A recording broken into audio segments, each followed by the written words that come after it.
It was a big learning experience when I played in the Open. If you can see, I started on hole 10. I triple bogeyed the second hole, bogeyed the next. It was just kind of bang, bang, bang, terrible. And then with having rain delays in between, you know, I saw my name at the bottom of the list, and I felt, you know, even though this is the PGA Tour and I've had my first round ever there, it was still that competitive instinct that I just couldn't stand seeing my name at the bottom. And sure enough, as I kept plugging away, the second round was broken up into two days. Now, I was 3 over on the front 9, finished on the 10th hole for the day, and then I was extremely clear and calm and confident and enjoyed being out there on that final morning. I was able to put together a collection of 5 birdies, 1 double bogey due to a small hosel on the 16th.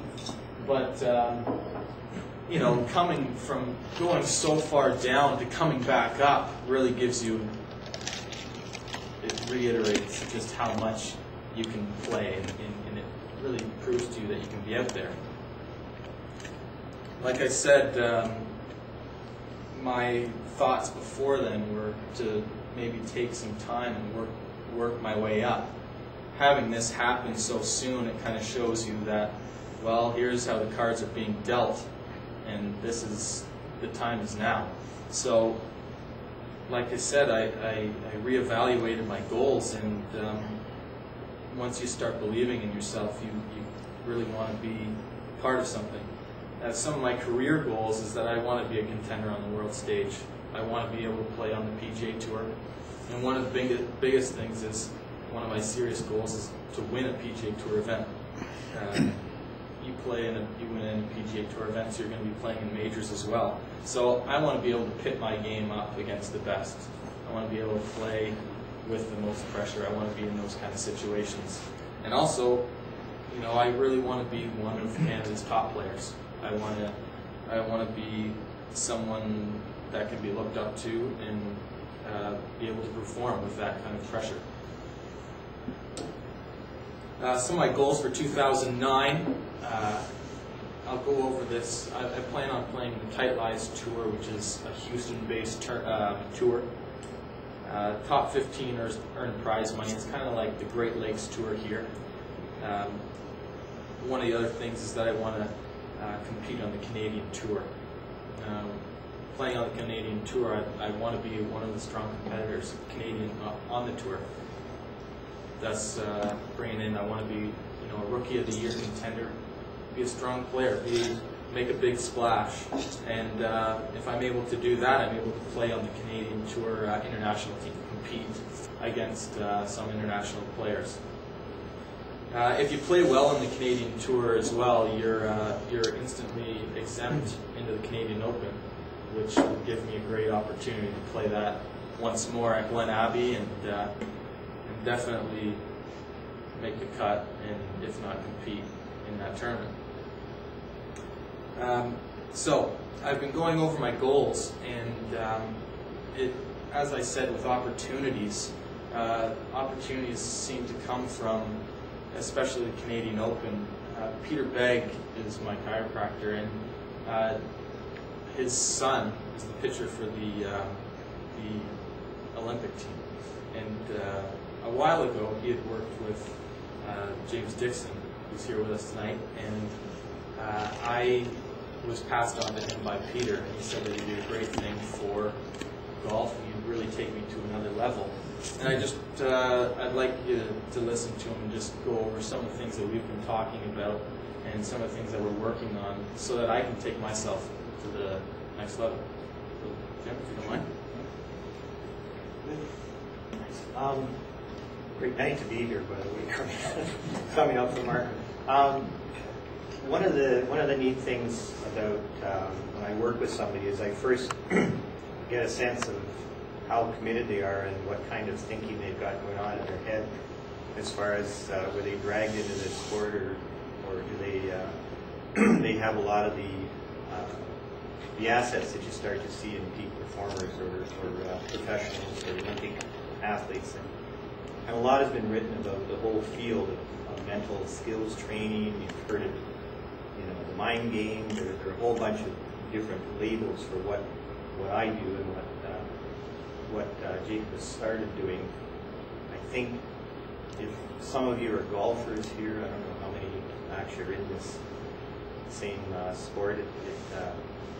You've all heard about it being a mental game. I mean, you've heard that in the Olympics. It actually started a little more discussion in the Olympics and in the skiing, downhill skiers, etc. You see them at the top of the, before they go out to shoot, they're visualizing, simulating, actually going through all of the muscle memory that they practice so well. What I do with athletes and what I did with Chris, what I've done with other athletes that I've worked with, and is really focus on a real foundation program that's easy for them to start to learn, develop, and do on their own with only some minor tweaking that we do after the foundation program is put in place. And it seems to hold really well for the top performers, the ones that actually take the information, the learnings that we have, and they're able to actually excel. And I haven't had anyone go down, like perform worse. They've always initially done really, really well. There's that spike in their game, but then sustaining it over a long period of time has to do with a lot of the mental toughness and a lot of the things, and the language and how you talk to yourself, what you say in your head. I mean, when I was looking at these scores, when you talk about a double bogey or whatever, those all go into that database we have here, the unconscious mind. I mean, we've had things going into our heads since we were young, and one thing that Jacob's doing is we're learning to take all that information that may be a negative or may be deemed to be a negative, depending on how you talk to yourself, how you experience the emotions, and you start to turn it around to being able to manage your state in both pre-game, during the game, post-game, in between shots, because there's a ton of stuff that can come up. So what my program really does, it's almost, you'll see a lot of books now. I mean, when I worked with Chris initially, I didn't see a lot of books out there.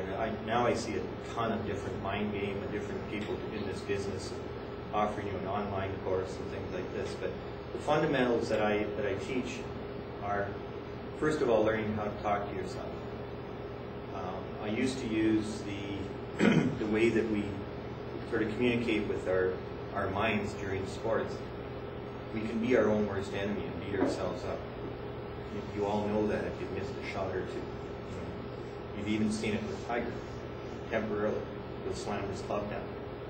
But one little tip, and we've gone through this, is you've got to know that when you're really highly emotional like that, and whatever you do that's associated with that emotion has a really high chance of occurring again, almost like a trigger. And what I mean by that is, like, one of the things you've started to really focus on is, if you think of, well, the fingers down the blackboard thing? Yeah. Got some shivers? Or you think of a favorite piece of music that you like when you're a teen or you're dating or something, or a place that you went for a vacation, your mind goes places instantly. You can send your mind, but what happened there, the real shiver, was that's a trigger. That's something that got burned into your neurology, right? Burned into the wiring in our whole mind-body interaction. And now all it takes is to do this and you shiver. Keep that in mind when you're thinking of the game of golf or any other sport, that how you think affects how your muscles move, your tension, your level of relaxation. When you get under stress, for example, your large muscles tend to be, you're getting into a fight-flight mode, right? You want to run like crazy if the saber tooth is coming after you. So it gets you prepared. There's a reason for that. the blood empties certain parts of your brain, so it's really just in that